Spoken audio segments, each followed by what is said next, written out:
Aux confins du monde antique, là où l'Orient rencontre l'Occident, naquit un empire d'une splendeur inégalée. En 330 après J.C., l'empereur Constantin Ier déplace la capitale de l'Empire romain à Byzance, la rebaptisant Constantinople. Ce n'était pas la fin de Rome, mais sa continuation glorieuse en Orient, façonnant une nouvelle identité, l'Empire byzantin. Héritier de Rome, mais profondément ancré dans la culture grecque et la foi chrétienne, cet empire était destiné à rayonner pendant plus de 1000 ans.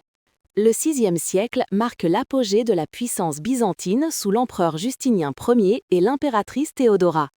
Justinien entreprend de reconquérir les territoires perdus de l'Empire romain en Occident.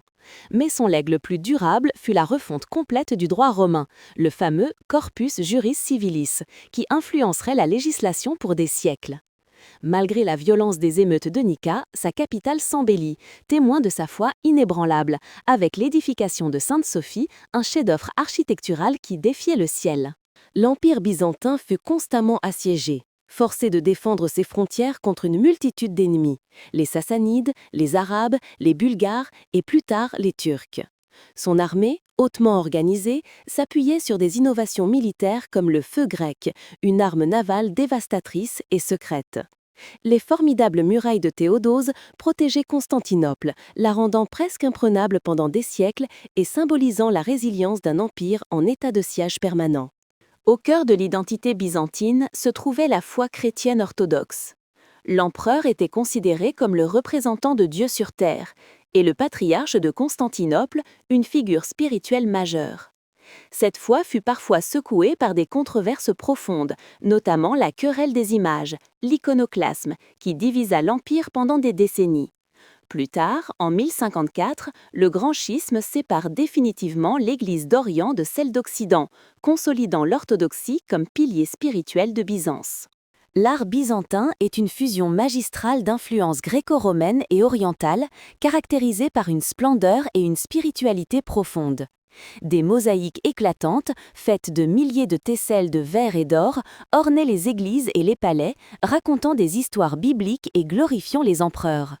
L'architecture, avec ses dômes audacieux et ses plans en croix grecque, comme en témoigne Sainte-Sophie, créait des espaces de culte grandioses, baignés d'une lumière céleste, définissant le style byzantin comme l'un des plus reconnaissables de l'histoire.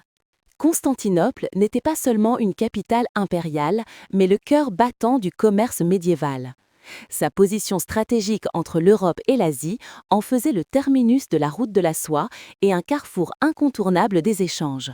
L'Empire byzantin contrôlait la production de soie, un secret précieusement gardé, et le solidus d'or byzantin, ou bézan, était la monnaie de référence internationale, symbole de stabilité et de richesse, alimentant une économie florissante et une culture cosmopolite. La société byzantine était hiérarchisée, dirigée par un empereur tout-puissant, dont l'autorité était jugée divine. Une administration complexe et une bureaucratie sophistiquée assuraient la gestion de l'empire. Au-delà de la cour impériale, la vie quotidienne était rythmée par les activités des artisans, des commerçants, des soldats et des paysans. Les monastères jouaient un rôle essentiel dans la vie spirituelle et intellectuelle, tandis que les loisirs publics, tels que les courses de chars à l'hippodrome, divertissaient les masses, créant un tissu social riche et complexe. L'Empire byzantin fut un phare de la culture et de l'érudition à une époque où l'Europe occidentale était plongée dans l'obscurité.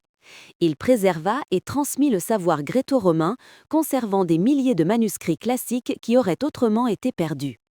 L'université de Constantinople était un centre intellectuel de renom, où l'on enseignait la philosophie, la rhétorique, le droit et la médecine. Cette tradition d'érudition, perpétuée par des savants et des moines copistes, jouera un rôle crucial dans la Renaissance européenne.